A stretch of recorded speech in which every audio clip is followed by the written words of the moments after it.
Good morning ఏడీ గారు. Sir నేను ఇప్పుడు రామ్నగర్లో ఉన్నాను. ఇక్కడ పవర్ లూమ్స్ విచ్చలవిడిగా పడిపోయినాయి. దానివల్ల పవర్ ఫ్లక్చుయేషన్ ఎక్కువగా ఉంది. సో నేనేమంటున్నానంటే వీళ్ళందరికీ కూడా ఒకటే చెప్తున్నాను, ఈ 4 కంటే ఎక్కువ ఉన్న వాళ్ళందరూ కూడా సపరేట్ ట్రాన్స్ఫారాలు పెట్టుకోవాలి అని చెప్పా. వాళ్ళు కూడా యాక్సెప్టెడే.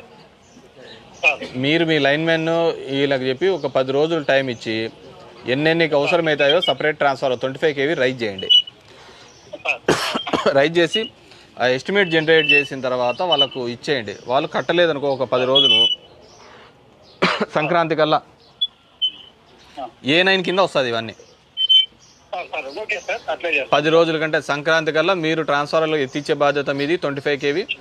అంతలోపల వాళ్ళు కట్టాల్సిన బాధ్యత వాళ్ళది.